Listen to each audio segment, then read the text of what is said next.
It is Wednesday. That means it's Evergreen Day, and today we're planting a shrub. Here with Karen. Good morning. And Evergreen Home and Garden Showplace on Riverport Road in Kingsport, and out by Food City in Colonial Heights on Moreland Drive and Fort Henry Drive there. Correct. Yes. So now, I've dug a hole. Correct. Yes. But this is what we're planting. Right. So the game plan is, it's supposed to be twice as wide as the plant. So That's did correct. I do that correctly? So, yeah, you did that correctly. If Okay. you can't figure it out, all you have to do is sort of measure the top of that pot, and what you're doing is doing twice the size of the root ball, and then you can measure off on the ground. And so you did it. So perfect. So what we do, we take out the soil, put it over to the side. You can put it on a tarp, in a wheelbarrow, or whichever one you prefer. And what we're going to do next, we're actually going to mix a little bit of planting mix into the hole. Okay. Just to add a little bit to the hole there.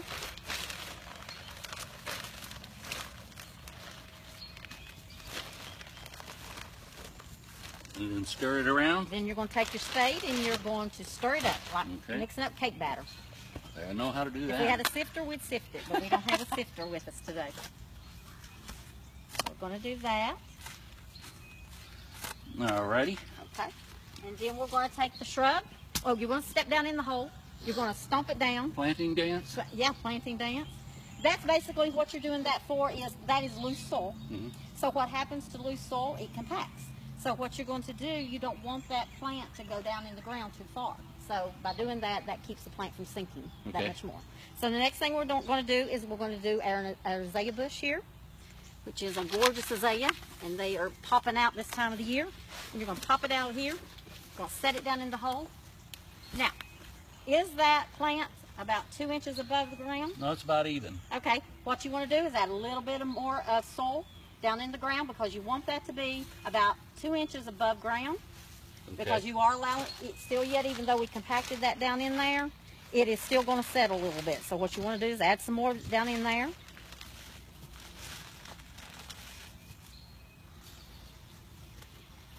You want me to do the little dance? Or you want to get up and do it? I'll do the little dance here. I thought I had to pay extra for that. And then we can plant our shrub down in here. Yeah, that's about 2. Okay. Now we know that it's always hot and dry in this area in the summer, right? So one tip that we always like to tell you to do is we have a product called Soil Moist, and we recommend to use some Soil Moist in around the root system of the plant, so that way if it starts to dry out and we forget to give it a little bit of water, there's some moisture still down in the ground where it has absorbed all the moisture. What this is tiny little crystals, and once you add the water, and tiny little crystals, and you can see how that looks right there. And what you're going to do is actually you're just going to put it in around the plant, and it doesn't take much. Okay, so don't overdo it. If you overdo it, you can actually cause the plant to push itself back up out of the ground. So you only have to do just a little bit. So is that vermiculite? No, this is actually it's called vermiculite is something different. It's called it's actually called Soil Moist. Yeah. And I can't remember the correct term for that. But anyway, it's. But where you see that white stuff that's in some of the planting stuff, that's different, no, that's right? perlite. That's perlite. Okay. Yes. Keep in mind what this stuff is exactly the same thing that they put in baby diapers to absorb the moisture. I'll leave that go. Okay. Next thing we're going to do is we're going to backfill. Some of the soil. You mix up some more of your planting mix. Do I break up the roots or not?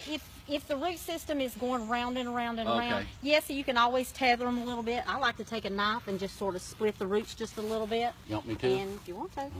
And that allows those little fine hair roots to get started again. Okay. Let me find a thingy here. So just kind of score it? Score it, yep. What that does is that actually loosens up the roots and lets it get started again. Because it's been growing in a pot for a little while, and you can see how all the root system has actually just mangled itself together. Okay? Good job. Let's see, you were supposed to be impressed that I had one of these in my pocket. Oh, I am. I'm very impressed. Thanks, kid. Whitney's impressed. Okay. My job's done. I impressed you today. Yeah. Okay, what you're going to do now is you're going to mix up some more planting mix in with your existing soil here. And we always recommend about a 50-50 ratio because everybody's soil is going to be just a little bit different. We have a lot of clay and slate in this area. So we always recommend a good organic blend of mixture to put with our existing soil. Okay, what you're going to do is go about halfway. And then we're going to pack it down in there pretty tight. Okay. How's that? Looks pretty good. Just a little bit more. A little more? Yep.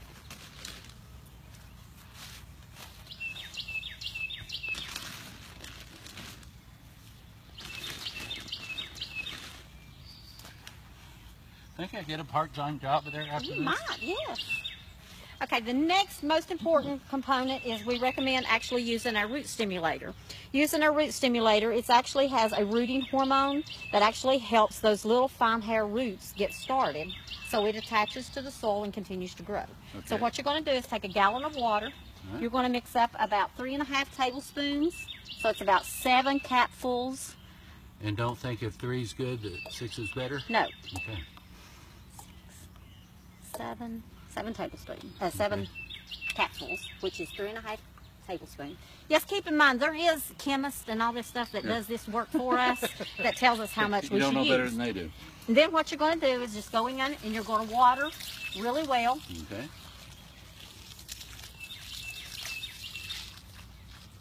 Now I want you to water that side. Polish it off. Yep. I probably let that go ahead and sink down in there and we'll finish up on top. Okay. Now what you're going to do with that next is you're going to let that soak down just a little bit. Okay. And as that soaks down, then we're going to continue to backfill. All right. And you're going to fill to where you're about level with the existing ground there. Okay. And what I want to recommend with the root stimulator, you want to follow up once a week for 3 weeks. So mix up another 3.5 tablespoons to a gallon of water. Okay. The next week, and then follow up again a week later. And then after you've fertilized for those, after you've watered in for those 3 weeks, then you can follow up with the appropriate fertilizer that you need to fertilize trees and shrubs. Okay.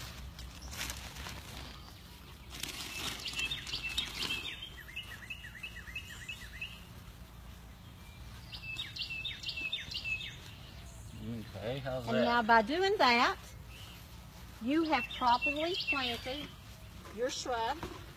And then what we recommend to do is follow up with a good pine bark mulch. Okay. And what I'm going to do is just take that and I'm going to pour that out. And you're just going to go around that shrub. And basically what you're doing is you're dressing your shrubbery. You're finishing it off by giving it its pretty coat. Keep in mind, look how you've humped it up here around the close by. What you need to do is smooth that out. Oh, okay. And not up against the roots, the stems and stuff. Right. Because that will actually smother the plant. And then you go back in and you finish watering it with the rest of your water. All right, let's talk mulch a minute. Okay. There's pine bark mulch, there's cypress mulch, there's rubber mulch, and there's brick chips and all that. Is this what we need?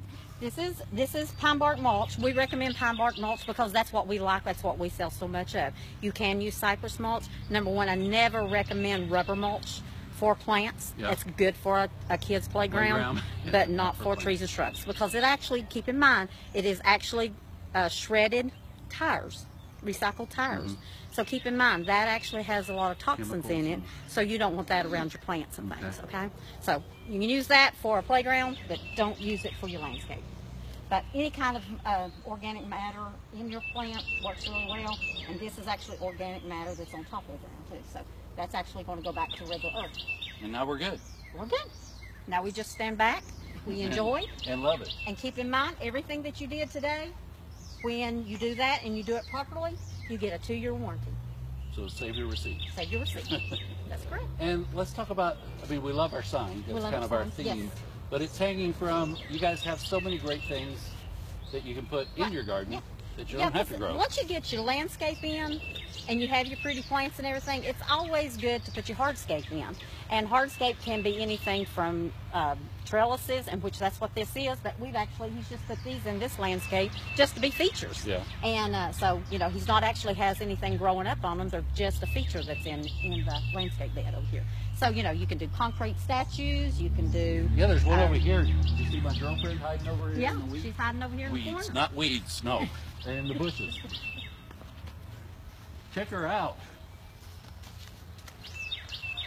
I love stuff, but we've got a lot of these at our house that we just kind of nestle in between. Keep in mind, like I said, that sort of gives you that three-dimension look. It does not, you don't just have just plants growing. I mean, you have other things to look at in the landscape also. So if you have a plant that actually loses its leaves during the winter, then you still have something else pretty to look at in your landscape. And there you go.